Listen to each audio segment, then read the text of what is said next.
What if the Jedi Council had discovered Anakin's fall to the dark side before Order 66 was executed?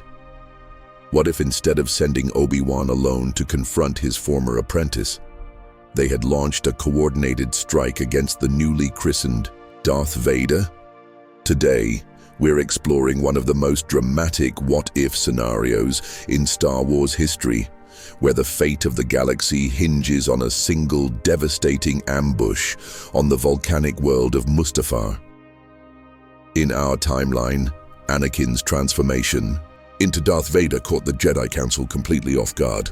They learned of his betrayal only after he had already slaughtered the younglings in the Jedi Temple and helped Palpatine execute Order 66. By then, it was too late for anything but damage control. Obi-Wan's mission to Mustafar was born out of desperation, a last-ditch effort to stop his former Padawan before he could consolidate his power as Palpatine's enforcer.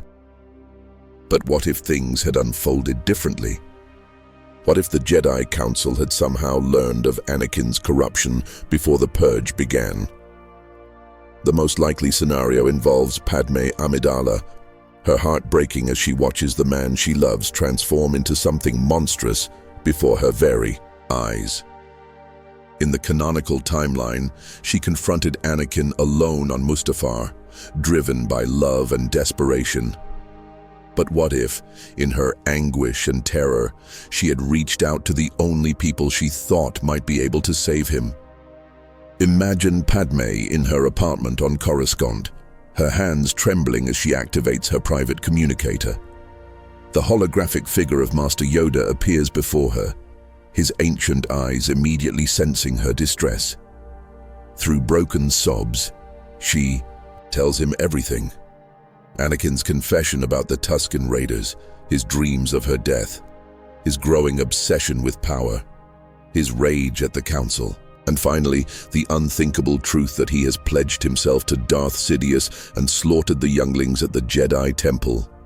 Yoda's ears droop as he processes this information, his 900 years of experience struggling to comprehend how they had failed so catastrophically. The force around him ripples with disturbance as he reaches out, trying to sense Anakin's presence. What he finds chills him to his core. The bright, chaotic energy that had always surrounded the young Jedi Knight has been twisted into something dark and malevolent.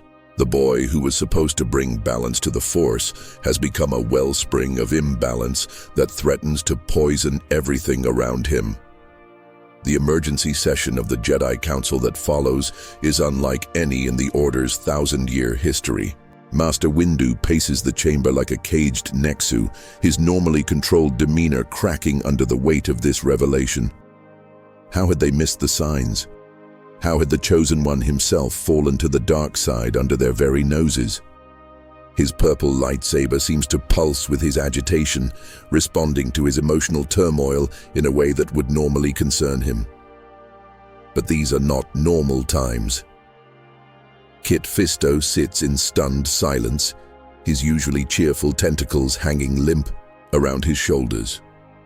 He remembers training with Anakin, sparring with him in the temple's halls. The young man had always been aggressive in combat, but Kit had attributed that to his unconventional upbringing and late start in Jedi training. Now he wonders if those aggressive tendencies were early signs of the darkness that would eventually consume him. The guilt gnaws at him like a physical pain. Agen Kolar's hands clench and unclench as he struggles to process the magnitude of their failure. He thinks of the younglings, children he had seen grow from infants to promising students. Their trust, their innocence, their bright futures all extinguished by someone they should have been able to trust, absolutely. The thought of their final moments, facing not a nameless enemy but one of the very protectors they had looked up to, makes his stomach churn with revulsion. Master Saizi Teen's usually calm demeanor has given way to something approaching panic. His connection to the Force, always strong, is now flooded with visions of possible futures. He sees the galaxy burning under Imperial rule. He sees Jedi hiding in caves and deserts, their order reduced to scattered remnants. He sees children growing up never knowing the protection and guidance the Jedi had provided for millennia. all of it stemming from this single catastrophic failure. But it's Master Yoda who feels the weight of responsibility most heavily. He had sensed something in Anakin from the very beginning, a darkness that lingered at the edges of his bright presence in the Force. He had voted against training the boy, but had been overruled by Qui-Gon Jinn's passionate advocacy and the Council's belief in the prophecy. Now that prophecy seemed more like a curse, and Yoda wondered if his initial instincts had been correct all along. The debate that follows is intense but necessarily brief. Time is not on their side.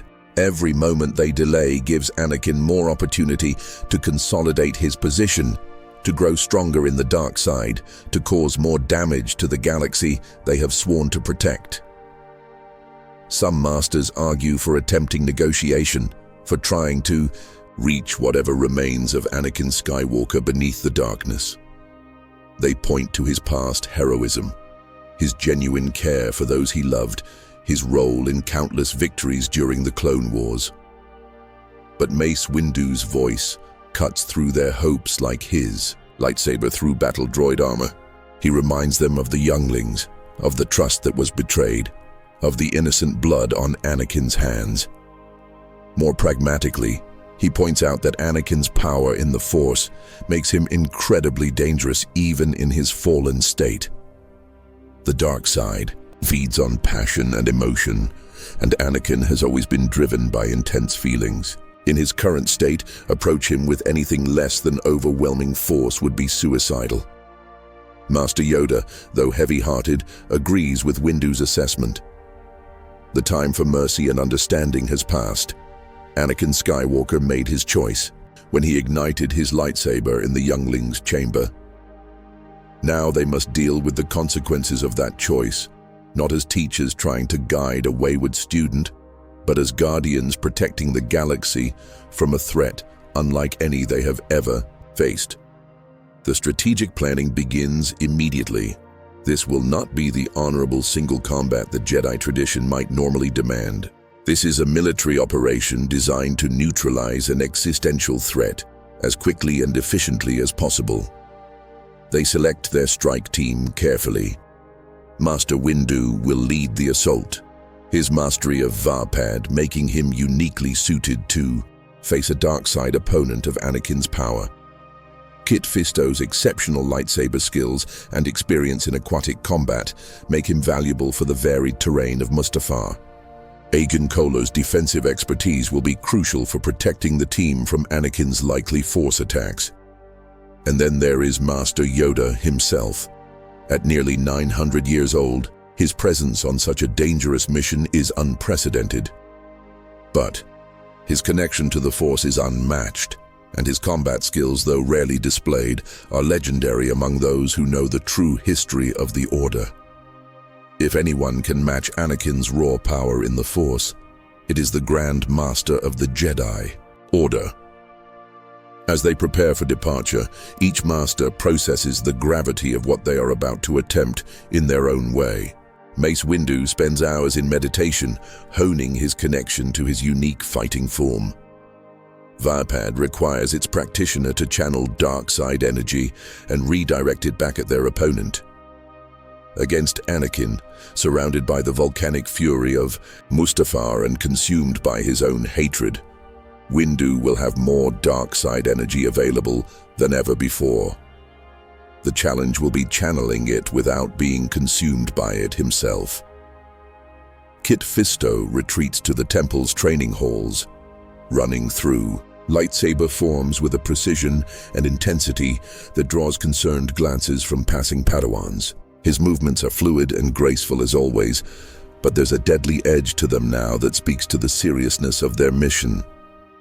He practices defending against multiple opponents, knowing that Anakin's speed and power might make him feel like he's fighting several enemies at once. Agen Kolar focuses on his defensive techniques, particularly his mastery of Sorasu. If the battle becomes extended, his ability to maintain an impenetrable defense while his colleagues press their attacks could prove crucial. He practices deflecting simulated force lightning and telekinetic attacks, knowing that Anakin's arsenal extends far beyond his lightsaber skills. Master Yoda's preparations are more subtle but no less intensive. He meditates deeply, reaching out through the Force to examine every possible future he can perceive. Most of them are shrouded in darkness and uncertainty, the outcome of their confrontation balanced on a knife's edge. In some visions he sees success, Anakin captured and the galaxy spared further tragedy. In others, he sees failure so complete that the Jedi Order ceases to exist. The weight of these possibilities settles on his shoulders like a physical burden. Meanwhile, across the galaxy on Mustafar, Anakin Skywalker begins his own transformation from fallen Jedi to Dark Lord of the Sith. The volcanic world seems to mirror his internal state, all fire and molten rage barely contained beneath a thin crust of control. He has completed his assigned task of eliminating the Separatist leadership, but the murders brought him no satisfaction, only a deeper sense of emptiness and self-loathing. The dark side whispers to him constantly now, its voice indistinguishable from his own thoughts. It tells him that his actions were necessary, that the Jedi forced his hand with their blindness and rigidity. It promises him power beyond imagination, the ability, but beneath the dark side's seductive whispers, Anakin can still hear the screams of the younglings. He tries to push the memory away to justify his actions as necessary for the greater good, but their faces haunt him. These were children who had looked up to him, who had seen him as a hero and protector. Their trust had been absolute, and he had betrayed it in the most horrific way possible. The guilt and self-hatred feed his connection to the dark side, creating a vicious cycle that pulls him deeper into corruption with each passing moment. His eyes, once bright blue with hope and determination, now burn yellow with Sith fire. His presence in the Force, once chaotic but fundamentally good, has become a maelstrom of rage and pain that disturbs the Force for light years around. As he broods in the Mustafar facility, Anakin begins to sense something approaching.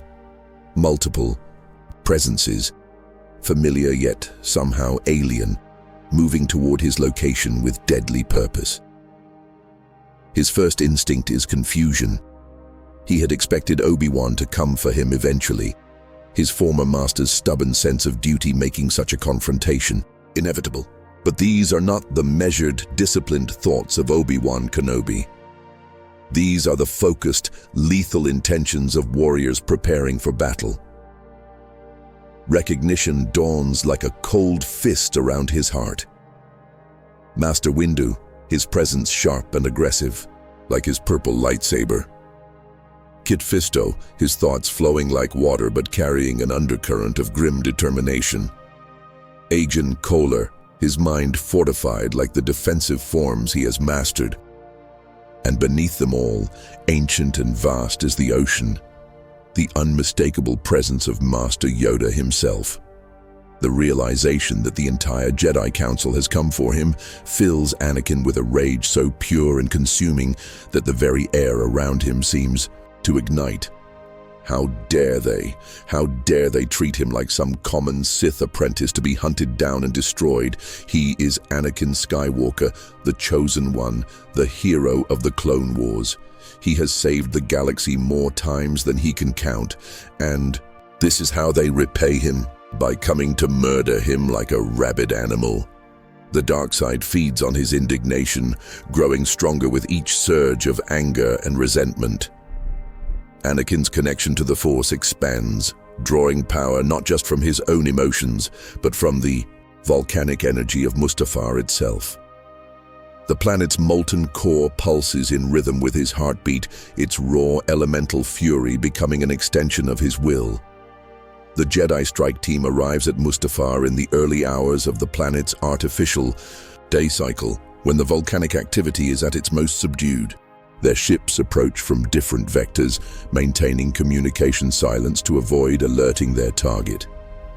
Each master has studied the facility's schematics, memorizing entry points, escape routes, and potential defensive positions. This is not a rescue mission or an attempt at negotiation. This is a tactical strike designed to eliminate a threat. Master Windu's ship touches down at the main landing platform, its arrival deliberately obvious and attention-grabbing. He wants Anakin to focus on him, to see him as the primary threat. This will allow the other masters to position themselves more strategically, creating a web of attackers that will be impossible to escape. As he disembarks, his hand already rests on his lightsaber hilt, the familiar weight of the weapon providing some small comfort in this terrible situation. Kit Fisto's approach is more subtle, his ship landing on a secondary platform that gives him access to the facility's lower levels. His plan is to work his way up through the structure, cutting off potential escape routes while remaining hidden until the battle begins. His large eyes scan the volcanic landscape, noting the unstable terrain and hazardous conditions that will make this fight even more dangerous than usual. Aegon Kolar takes the high ground, his ship settling on an elevated platform that overlooks the main facility. From this position, he can observe the entire battlefield and provide covering fire for his fellow masters. His defensive mindset makes him naturally suited for this Overwatch role, and his mastery of deflection techniques will be crucial if Anakin attempts to use the facility's automated defenses against them. Master Yoda's approach is the most unconventional. Rather than landing on any of the established platforms, he brings his ship down in a natural depression several hundred meters from the facility. His small size and mastery of stealth techniques will allow him to infiltrate the building undetected, positioning himself for a surprise attack when the moment is right. As he moves through the volcanic landscape, his connection to the Force helps him navigate the treacherous terrain, his ancient wisdom guiding him around lava flows and unstable ground.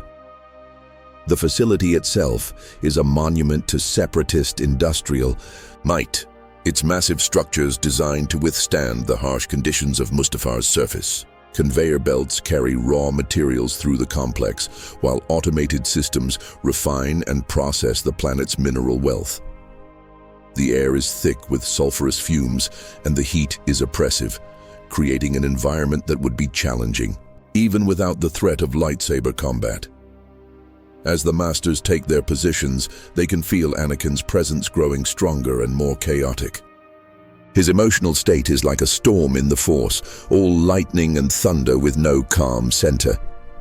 The dark side energy radiating from him is so intense that it actually begins to affect the facility's systems, causing lights to flicker and machinery to malfunction in his immediate vicinity.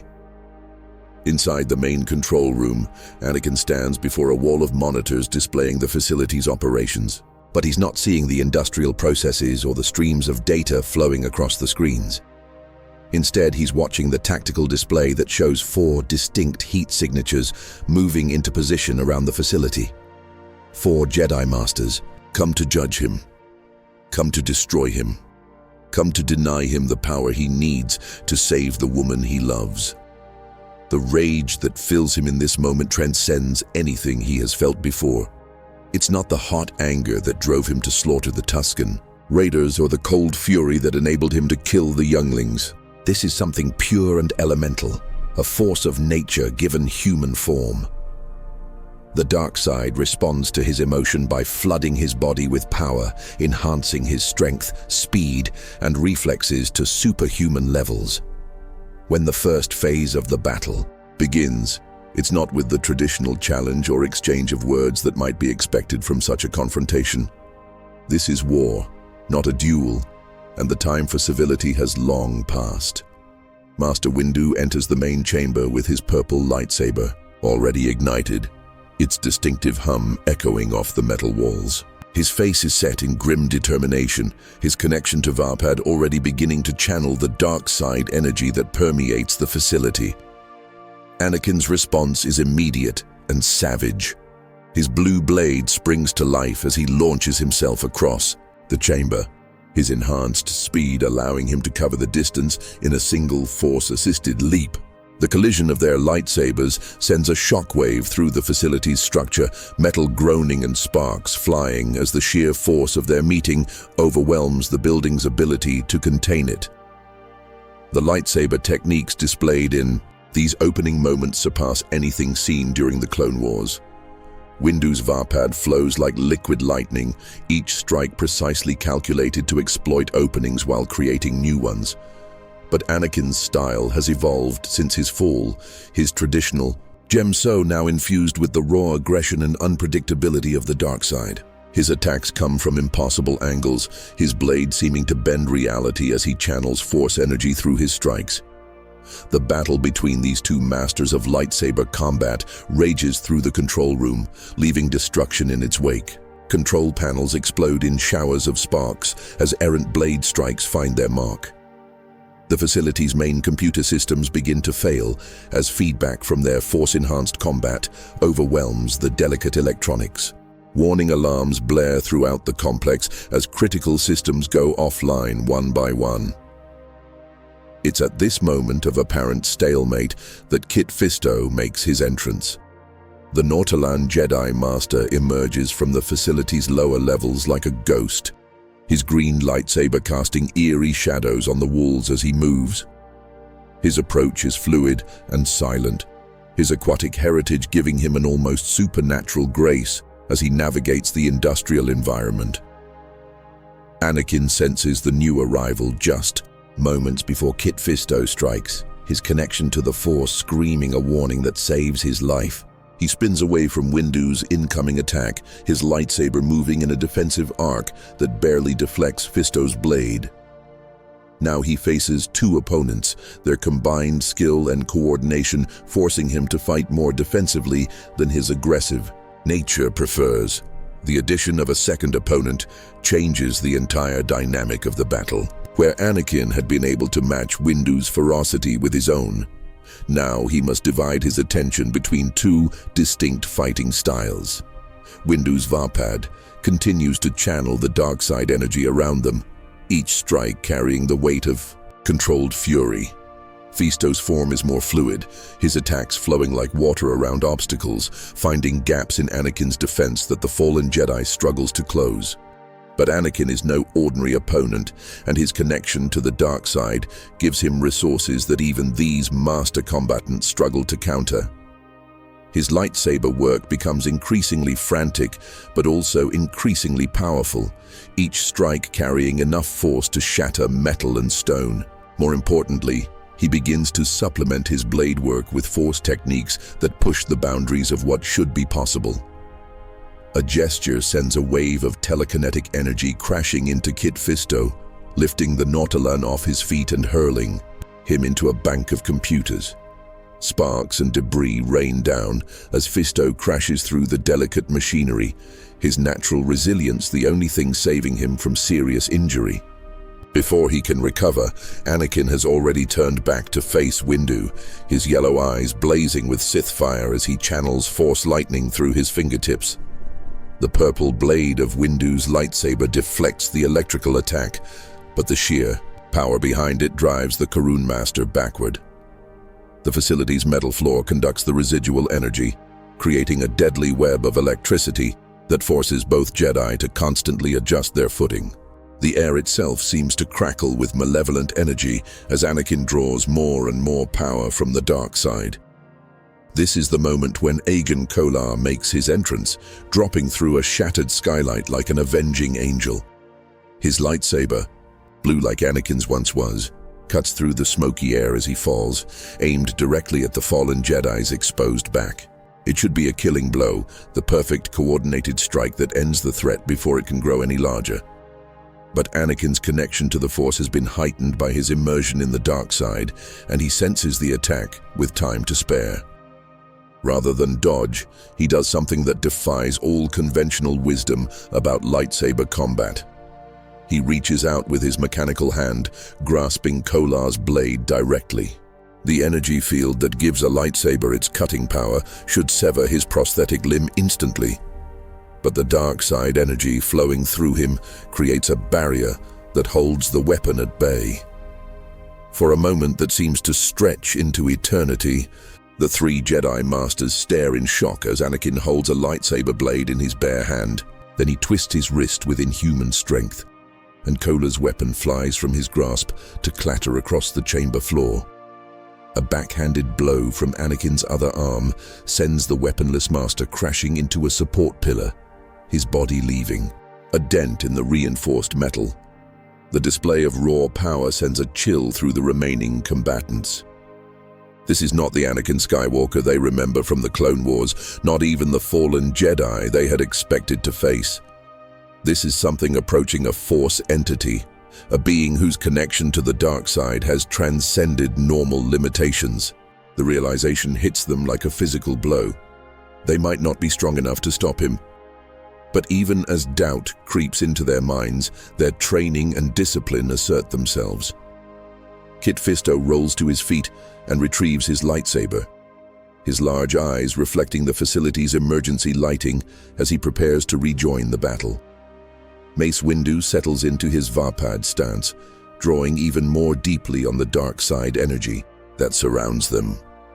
Agen Kolar, though battered and temporarily disarmed, begins moving toward his fallen weapon with grim determination. The second phase of the battle is even more intense than the first. Anakin, emboldened by his display of power, goes on the offensive with a fury that borders on madness. His lightsaber becomes a blur of blue energy, striking from multiple directions simultaneously through a combination of speed, force enhancement, and pure aggressive instinct. The three masters find themselves fighting not just an opponent, but a natural disaster given human form. The facility around them continues to collapse under the strain of their battle. Support beams buckle and snap as errant force pushes slam into them. The main power core begins to show signs of instability as feedback from the combatants' force abilities overloads its containment systems. Molten metal drips from the ceiling where lightsaber strikes have severed structural elements, creating additional hazards that all four combatants must navigate while continuing their deadly dance. It's during this chaos that Master Yoda makes his presence known. The ancient Jedi Master has been moving through the facility's lower levels like a shadow, his small size and mastery of stealth allowing him to approach undetected. Now, as the battle rages above him, he begins his own ascent through the facilities, service tunnels and maintenance shafts. His connection to the Force during this approach is unlike anything the other combatants have experienced. Where their use of the Force is focused and aggressive, Yoda's presence is vast and encompassing, touching every aspect of the facility and the battle taking place within it. He can sense the emotional states of all four combatants, feel the strain that the prolonged fight is placing on his fellow masters, and perceive the growing instability of both the building and Anakin's mental state. As he climbs through the facility's infrastructure, Yoda reflects on the path that has led them to this moment. He remembers the day Qui-Gon Jinn first brought young Anakin before the Council. The boy's force sensitivity so powerful it was almost blinding. He remembers his own reservations about training someone so old, so already shaped by attachment and loss. Most painfully, he remembers overruling those reservations in deference to his trust in Qui-Gon's judgment and the Council's faith in the ancient prophecy. Had they created this monster through their failures as teachers? Had their rigid adherence to doctrine and tradition driven Anakin toward the very darkness they sought to prevent? These questions have no easy answers, but Yoda knows that regardless of their past mistakes, they must deal with the present reality. The galaxy's future hangs in the balance, and sentiment must not be allowed to override necessity.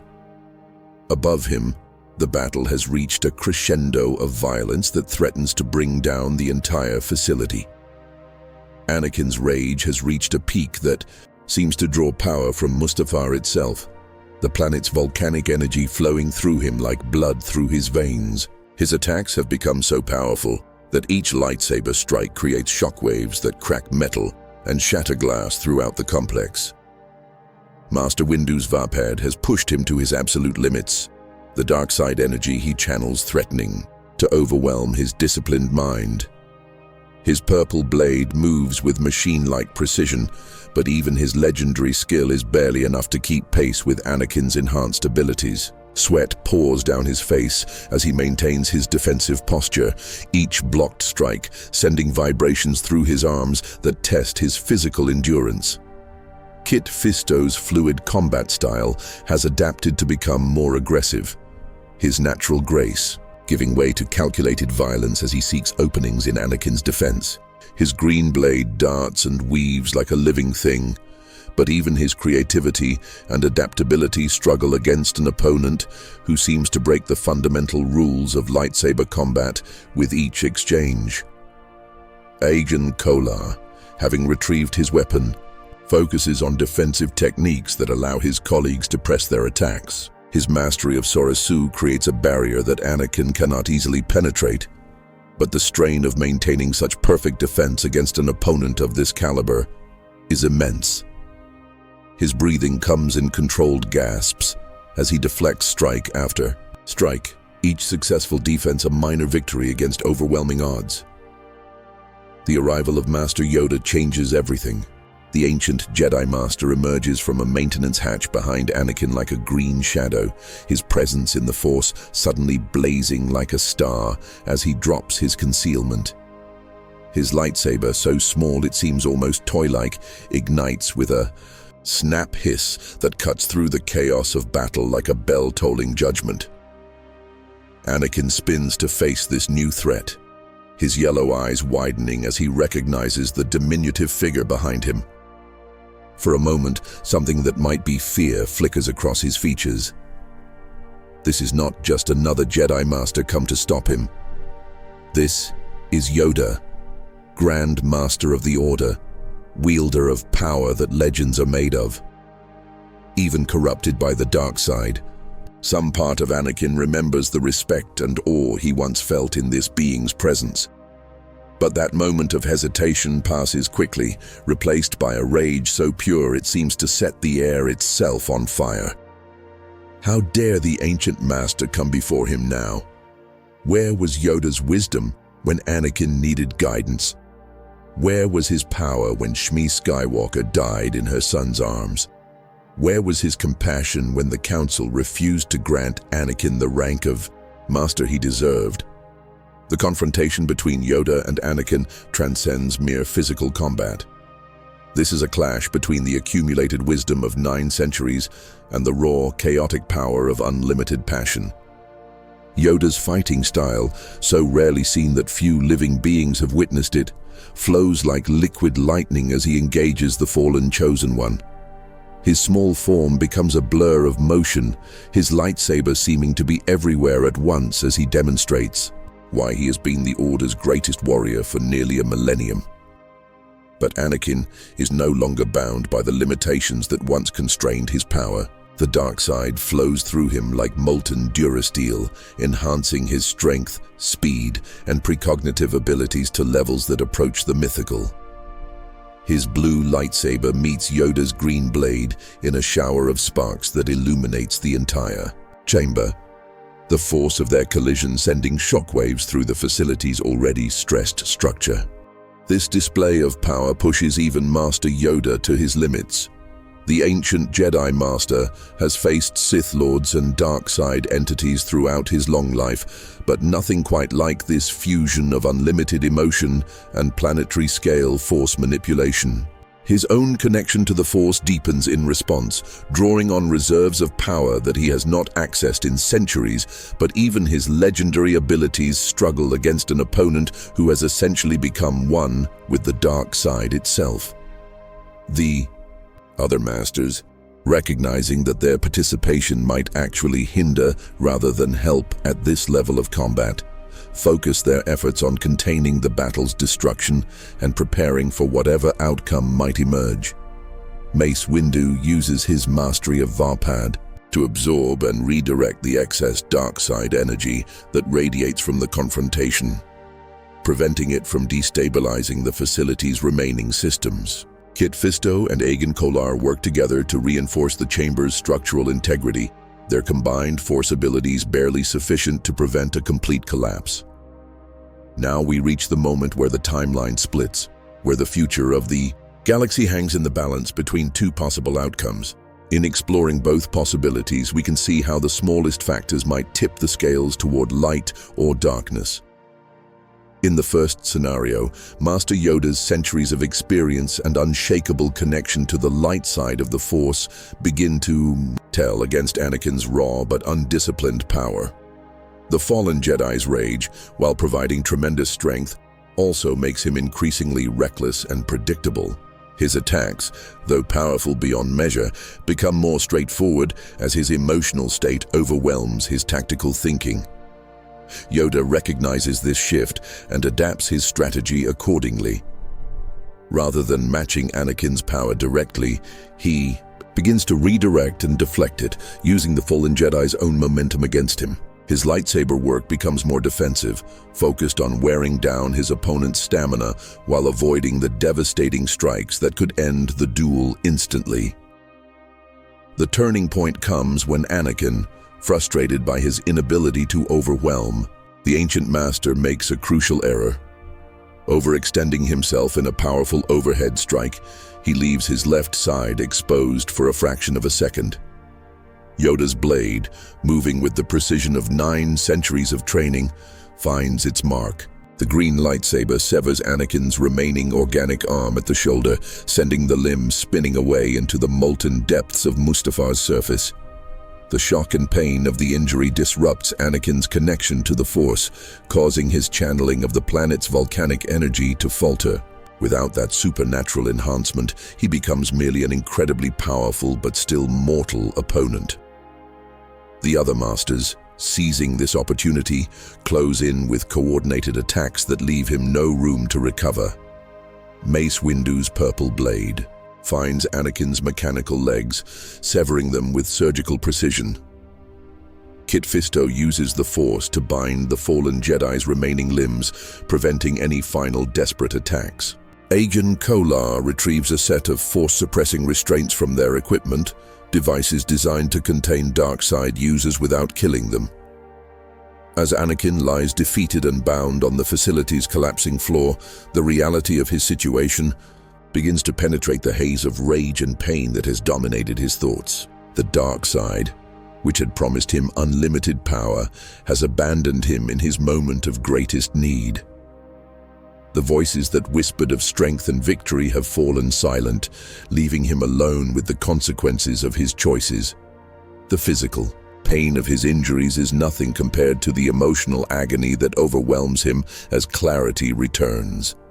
He remembers the younglings' faces, their trust and innocence destroyed by his own hands. He thinks of Padme, of how she will react when she learns not just of his fall, but of his capture and mutilation. Most painfully, he recalls his mother's final words, her forgiveness of his rage over her death, and realizes how completely he has betrayed her memory. The masters work quickly to stabilize their prisoner and prepare for evacuation. The facility is beyond saving, its structural collapse accelerating as secondary systems fail throughout the complex. They have perhaps minutes before the entire installation is consumed by Mustafar's volcanic activity, and Anakin's condition requires immediate medical attention if he's to survive long enough to face justice. Master Yoda, despite his exhaustion from the intense duel, takes charge of the evacuation. His mastery of the Force allows him to levitate Anakin's broken body while simultaneously reinforcing the structural elements that will allow them to reach their ship safely. The other masters form a protective perimeter, their lightsabers ready to deflect any debris or defend against the facility's failing automated systems. The journey to the landing platforms becomes a race against time and the planet itself. Lava flows, redirected by the facility's collapse, begin to cut off potential escape routes. The air fills with toxic fumes as chemical storage tanks rupture and burn. Through it all, the masters maintain their discipline and focus, their Jedi training allowing them to navigate hazards that would kill ordinary beings. As they reach the ships and begin their departure from Mustafar, the facility finally succumbs to the planet's volcanic fury. The installation that had been a symbol of separatist industrial might disappears beneath flows of molten rock, leaving no trace of the historic confrontation that took place within its walls. Only the 4 Jedi Masters and their broken prisoner remain as witnesses to the battle that changed the course of galactic history. The flight back to Coruscant is conducted in tense silence. Anakin, heavily sedated and restrained, drifts in and out of consciousness as medical droids work to stabilize his condition. When he is awake, his yellow eyes burn with a mixture of hatred and despair that makes even the battle-hardened masters uncomfortable. The dark side still clings to him like a disease, resisting their attempts to heal his spirit even as they repair his body. Master Yoda spends much of the journey in deep meditation, reaching out through the Force to assess the broader implications of their actions. The disturbance caused by Anakin's fall and capture sends ripples throughout the galaxy, affecting sensitive individuals across thousands of worlds. He can sense confusion and fear from surviving Jedi, hope from those who oppose the Republic's militarization, and rage from Emperor Palpatine as he realizes his carefully laid plans have been disrupted. Upon their return to Coruscant, the Jedi find themselves facing an unprecedented situation. They have captured the Emperor's would-be enforcer, but they've also revealed their knowledge of the Sith conspiracy that has been manipulating galactic events. Palpatine, though momentarily set back by Vader's capture, is far from defeated.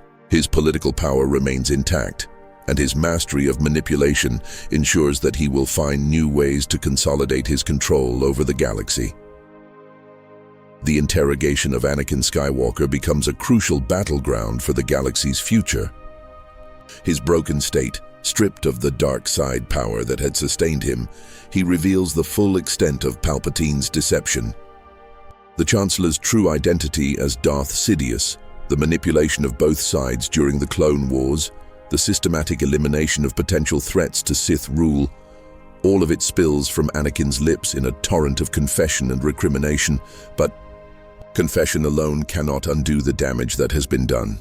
The Jedi Temple bears the scars of Anakin's rampage, both physical and spiritual. The younglings are still dead, their potential futures cut short by the one who should have protected them. The Order itself is fractured, many of its members struggling to reconcile their faith in the prophecy of the Chosen One with the reality of what he became. The debate over Anakin's fate divides the surviving Jedi Council along philosophical lines that threaten to tear the Order apart. Master Windu argues for execution, viewing the fallen Jedi as too dangerous to be allowed to live and too corrupted to ever be truly redeemed. Others, led by Obi-Wan Kenobi upon his return from Utapau, advocate for mercy and the possibility of healing through the Force. Master Yoda finds himself caught between these opposing viewpoints, his ancient wisdom struggling to find a path that serves both justice and compassion. The practical considerations are as daunting as the moral ones. Keeping Anakin alive requires constant vigilance and resources that the Order can barely spare. But executing him would go against fundamental Jedi principles and potentially push other members toward the dark side through anger and vengeance. The solution they eventually reach is unprecedented in Jedi history.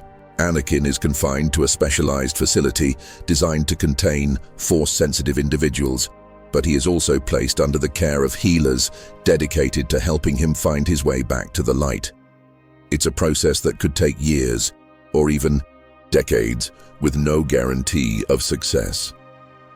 Padmé's reaction to these developments becomes another crucial factor in the galaxy's future. Learning that Anakin has been captured rather than killed provides her with a glimmer of hope that had been absent from the canonical timeline. She survives childbirth, her will to live sustained by the possibility that her husband might someday return to her. But she also must grapple with the full knowledge of his crimes, including the murder of children who had trusted him absolutely. Luke and Leia are born into this complex situation, their father a living symbol of both fall and potential redemption. The Clone Wars officially end, but they're replaced by a different kind of conflict. The Jedi Order, though weakened by internal divisions and external pressure, remains a viable opposition to Imperial rule. Individual masters and their followers establish hidden enclaves throughout the galaxy, becoming focal points for resistance movements that might otherwise lack coordination and purpose. The absence of Darth Vader from Imperial ranks has profound implications for military strategy and planetary governance. Without his overwhelming presence to enforce compliance, many star systems begin to test the limits of Imperial authority. The Emperor is forced to rely more heavily on conventional forces and political manipulation, strategies that are effective but slower to implement than the fear that Vader's reputation would have generated. Over the years that follow, Luke and Leia grow up aware of their father's crimes, but also of the ongoing efforts to redeem him. They visit him regularly in his confinement, watching as Jedi healers slowly work to repair the damage that the dark side has inflicted on his mind and spirit. These interactions are painful for everyone involved, but they also provide glimpses of the man Anakin Skywalker had been before his fall. The process of Anakin's potential redemption becomes a powerful symbol for the galaxy as a whole. If someone who had fallen so far into darkness could find their way back to the light, then there was hope for healing the wounds that the Clone Wars and the rise of the Empire had inflicted on civilizations across known space. Resistance movements adopt this message, using it to inspire hope in populations ground down by Imperial oppression. But redemption is neither quick nor guaranteed. Anakin struggles daily with the guilt and self-hatred that drove him to the dark side in the first place. The voices of the younglings he killed haunt his dreams, and the memory of his mother's death continues to fuel anger that threatens to drag him back into darkness. Progress is measured in small moments of clarity and remorse, setbacks marked by rages that require additional restraints and sedation. The Jedi healers working with him develop new techniques for treating darkside corruption, methods that will prove invaluable as more fallen Jedi are captured or voluntarily surrender. The process involves not just suppressing dark emotions, but helping the patient develop healthy ways to process trauma and loss. It's a combination of force healing, psychological therapy, and spiritual counseling that pushes the boundaries of traditional Jedi practice.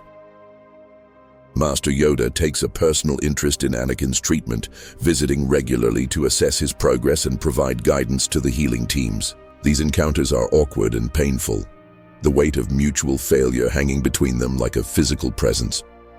But they also represent a commitment to hope over despair, to the possibility that even the greatest failures can be transformed into opportunities for growth and understanding. As Luke and Leia reach adolescence, they begin to demonstrate their own connection to the Force. Unlike the canonical timeline, where their training begins in their 20s, they receive instruction from childhood in an environment where the Jedi Order, though changed, still exists. Their development as Force users is guided by some of the Order's greatest masters, including Obi-Wan Kenobi, who takes a special interest in training the children of his former apprentice. The twins' relationship with their father becomes a central element of their character development. They see him at his worst moments when the dark side threatens to reclaim him, but they also witness his struggles toward redemption. These experiences teach them about the dangers of unchecked emotion, while also demonstrating the power of compassion and forgiveness. Emperor Palpatine's reign during this period is marked by increasing instability and resistance. Without Vader's intimidating presence, he must rely more heavily on conventional military force and political manipulation to maintain control. The Death Star project, still in development, becomes even more crucial to his plans as he seeks a weapon that can inspire the same fear that his Sith apprentice would have generated. The galactic civil war that eventually erupts in this timeline has a different character than the rebellion we know from the original films. With the Jedi Order still existing, though in reduced form, the Resistance has access to warriors and leaders with abilities that no amount of conventional training can match. The conflict becomes as much a spiritual battle between light and dark as a military struggle for political control. Anakin's ultimate fate in this scenario remains uncertain even years after his capture. Some days he seems close to breakthrough, his connection to the light side showing signs of genuine recovery. Other days he retreats so far into guilt and self-hatred that the healers fear he may be lost forever. His case becomes a test of the Jedi Order's commitment to redemption over retribution, a living embodiment of their highest ideals and deepest failures.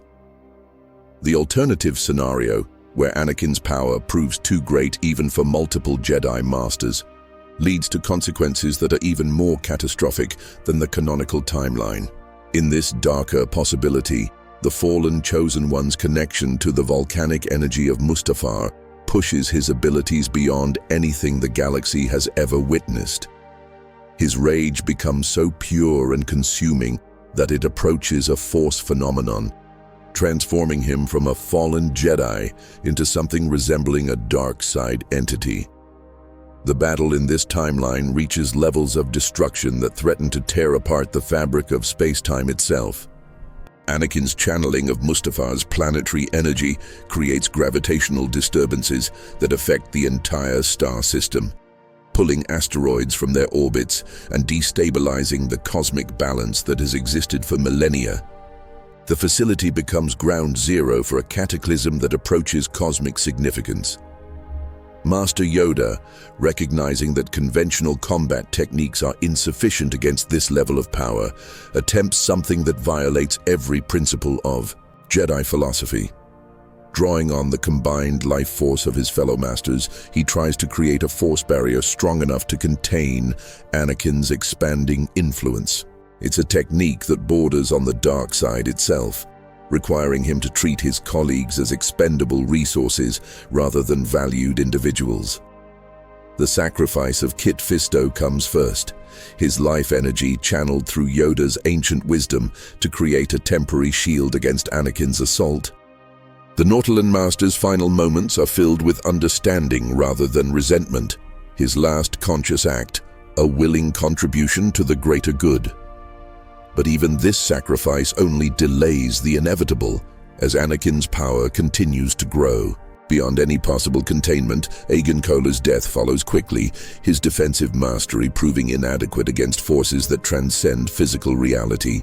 His lightsaber, which had deflected countless attacks throughout his career, finally fails as Anakin's blade, now wreathed in volcanic energy, cuts through both weapon and wielder with equal ease.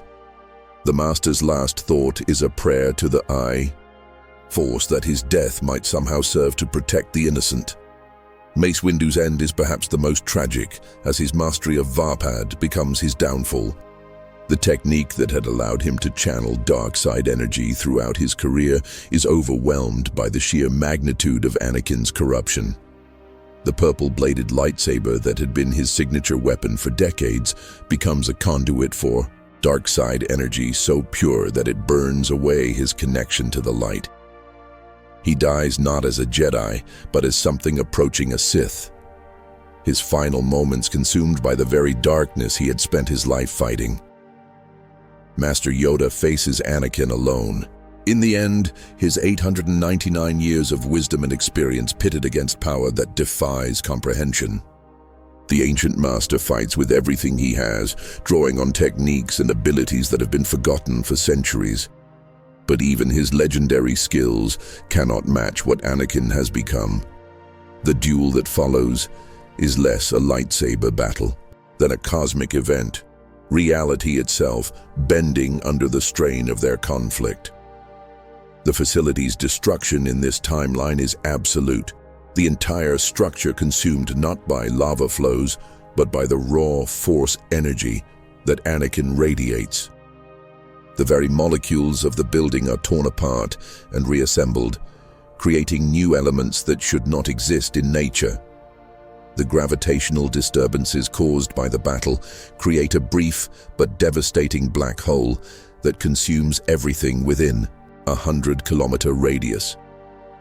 Master Yoda's death comes not from a lightsaber strike, but from the gradual erosion of his life force as he struggles to maintain some semblance of balance against Anakin's chaotic power. His small body simply cannot contain the forces he's attempting to channel, and he collapses as his connection to the physical world finally snaps. His final words, lost in the volcanic thunder of Mustafar's surface, are a warning about the darkness that is about to be unleashed upon the galaxy. Anakin's victory over the Jedi Masters completes his transformation into something beyond even Darth Vader. The guilt and self-hatred that had driven him to the dark side are now compounded by the knowledge that he has destroyed some of the galaxy's greatest heroes. His connection to the light side doesn't just fade, it's actively burned away by the intensity of his crimes. What emerges from the ruins of the facility is no longer recognizably human, but rather a conduit for dark side energy so pure that it warps reality simply by existing. Emperor Palpatine's arrival at Mustafar to retrieve his apprentice becomes a moment of cosmic significance. Even the Dark Lord of the Sith, master manipulator and embodiment of galactic evil, is taken aback by what Anakin has become. The being that greets him is no longer the broken young man he had carefully manipulated over years of patient corruption. This is something that approaches a Force god, a creature of such concentrated darkness that even Palpatine must reassess his plans for galactic domination. The challenge for the Emperor becomes not how to use this power, but how to control it. Anakin's transformation has pushed him beyond the normal master-apprentice relationship that defines Sith tradition. He is no longer a useful tool, but rather a natural disaster with consciousness, capable of destroying everything Palpatine has worked to build if not carefully managed. The Emperor finds himself in the unprecedented position of fearing his own apprentice, not for his ambition, but for his potential to accidentally destroy the empire they're meant to rule together. The impact on surviving Jedi is catastrophic beyond measure. The deaths of 4 Council Masters, including the Grand Master himself, send shockwaves through the Force that are felt by every sensitive individual in the galaxy. Many surviving Jedi lose their connection to the Force entirely, the trauma of sensing such concentrated darkness causing their minds to sever their own spiritual abilities as a protection mechanism. Others are driven insane by the psychic backlash, their attempts to process the magnitude of what has occurred overwhelming their sanity. Emergency treatment centers on Coruscant are flooded with Force sensitives suffering from conditions that medical science has no framework to understand or treat. The Jedi Temple itself becomes a place of mourning so profound that its very stones seem to weep with grief. Obi-Wan Kenobi's reaction to the news of the massacre becomes a defining moment for what remains of the Jedi Order. Already burdened by his failure to prevent Anakin's fall, he now must grapple with the knowledge that his former apprentice has become something so monstrous that it defies classification. The guilt and self-recrimination that consume him make him nearly catatonic, his connection to the Force severely damaged by psychological trauma. The few masters who survive the purge find themselves leading an organization that has lost not just its leadership, but its fundamental understanding of its own purpose. How do you maintain hope in the face of such absolute defeat? How do you teach younglings about the light side of the Force when darkness has proven so overwhelmingly powerful?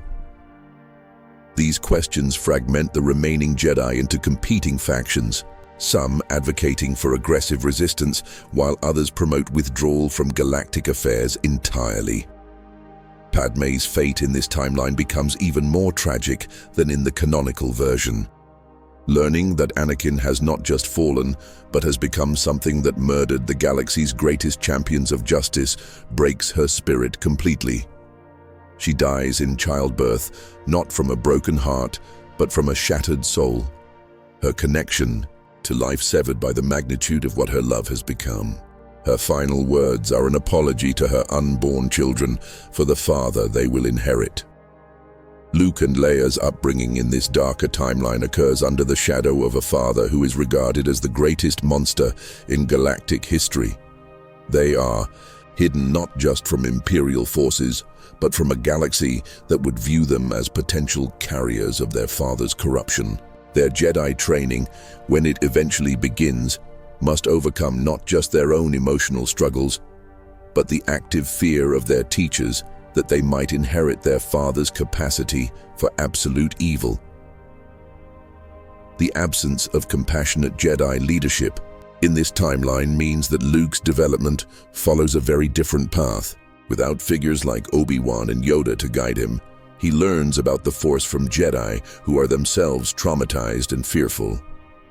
His understanding of his powers is shaped by constant warnings about the danger of following his father's example, creating a psychological burden that affects every aspect of his character development. Emperor Palpatine's reign in this scenario is more secure from external threats, but also more unpredictable. With Vader's power now approaching cosmic levels, the Emperor can crush any conventional rebellion with ease. Entire star systems can be sterilized by his apprentices' presence, their populations either converted to the dark side or simply driven insane by exposure to such concentrated malevolence. The galaxy becomes a place of absolute terror, where even thinking rebellious thoughts might attract the attention of a being capable of sensing disturbances across interstellar distances. But this level of power also creates its own problems. Vader's instability means that Imperial rule becomes increasingly erratic, with entire sectors devastated not by policy decisions, but by his uncontrolled emotional outbursts. The careful political balance that Palpatine had maintained begins to collapse as governors and admirals either flee their posts or are consumed by the dark side energy that radiates from the Emperor's enforcer. The Death Star project in this timeline becomes less a weapon of fear than a symbol of Imperial desperation. Even with a superweapon capable of destroying entire planets, the Empire struggles to maintain order in a galaxy where its primary enforcer is too powerful and unstable to be reliably deployed. The massive space station serves more as a mobile fortress for the Emperor himself, protecting him from an apprentice who might accidentally destroy him in a moment of rage. The rebellion that eventually forms against this version of the Empire has a different character entirely. Rather than a political movement seeking to restore the Republic, it becomes something approaching a religious crusade against absolute evil. Its members are united not by shared political beliefs, but by the desperate need to prevent the complete corruption of all life in the galaxy. The movement attracts not just former Republic loyalists, but beings from across the moral spectrum who recognize that Vader's continued existence threatens everything they hold dear. The technological development of the galaxy in this timeline begins to focus on defenses against Force users rather than conventional military threats. Ysalamiri breeding programs are established on dozens of worlds, their force-negating abilities seen as the only reliable protection against Vader's influence. Cortosis mining operations expand exponentially as governments and organizations seek materials that can resist lightsaber attacks and force manipulation. Research into alternative energy sources accelerates as scientists recognize that the Force itself has become a weapon of oppression. Technological solutions to problems that had previously been addressed through Force techniques become a priority, driven by the recognition that relying on Force-sensitive individuals is no longer safe. The galaxy begins to diverge from its traditional integration of technology and mysticism toward a purely mechanical understanding of the universe. The long-term consequences of this timeline extend beyond simple military and political considerations. The prevalence of dark side energy in the galaxy begins to affect evolution itself. with Force-sensitive children born increasingly predisposed toward aggression and selfish behavior. The balance that had existed for millennia between light and dark is shattered, creating a spiral of corruption that threatens to transform the entire galaxy into something unrecognizable. Religious and philosophical movements across thousands of worlds begin to grapple with the implications of such concentrated evil existing in their universe. Traditional beliefs about the nature of good and evil, justice and mercy, hope and despair are challenged by the reality of what Anakin has become. Some cultures embrace nihilistic philosophies, concluding that if such darkness can exist, then moral distinctions are meaningless. Others develop increasingly rigid codes of behavior designed to prevent anyone from following a similar path. The economic implications of this timeline are equally profound. Trade routes that pass through systems where Vader has been active become unusable, not because of military interdiction, but because exposure to his presence drives crews insane or converts them to fanatical devotion to the dark side. Entire sectors of the galaxy become economic dead zones. Their populations either fled or transformed into something no longer recognizably civilized. Scientific research into the nature of the Force takes on desperate urgency as scholars seek to understand how such corruption is possible and whether it can be reversed. Universities and research institutions that had previously studied the Force as a natural phenomenon now approach it as an existential threat to rational thought itself. The findings of these investigations are often too disturbing to publish, revealing fundamental aspects of reality that challenge basic assumptions about the nature of existence. The artistic and cultural production of the galaxy in this timeline reflects the universal trauma that Vader's existence represents. Literature becomes dominated by themes of corruption and inevitable doom. Music takes on discordant qualities that mirror the disturbances in the Force caused by concentrated dark side energy. Visual arts abandon traditional concepts of beauty and harmony in favor of representations of chaos and despair that seem to pour directly from artists' nightmares. Educational systems across the galaxy are forced to confront questions that have no good answers. How do you teach children about heroes and villains when the greatest? The diplomatic landscape of this timeline becomes increasingly complex as governments struggle to maintain relationships while protecting their populations from corruption. Treaties and alliances that had existed for centuries dissolve as partners become unable to trust each other's representatives, not to be influenced by dark side exposure. Interstellar communication becomes limited to essential matters, with cultural and social exchanges viewed as too dangerous to maintain. Even in this darkest timeline, however, small lights of hope continue to exist. Individual acts of compassion and courage, though they may seem insignificant against the cosmic scale of the corruption, serve as reminders that the potential for good has not been completely extinguished. These moments become precious beyond measure, celebrated and preserved by cultures that desperately need evidence that their struggle has meaning. The eventual confrontation between Luke Skywalker and his father in this timeline, when it finally occurs, cannot possibly lead to redemption. The being that Anakin has become is too far removed from anything recognizably human to be reached by appeals to love or mercy. Instead, the encounter becomes a battle for Luke's very soul, as Vader seeks not to convert his son, but to consume him entirely, adding his power to an already incomprehensible whole. The resolution of this cosmic conflict, when it comes, cannot rely on the triumph of good over evil in any traditional sense. The corruption is too complete, the power too overwhelming for conventional heroism to provide a solution. Instead, the galaxy must find new ways to understand balance and justice, perhaps discovering that sometimes the greatest victory is simply limiting the scope of defeat.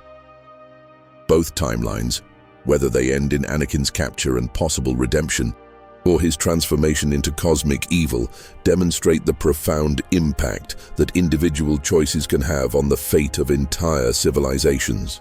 The decision to send multiple Jedi Masters to confront him represents a single moment where different tactical approaches could have led to completely different galactic futures.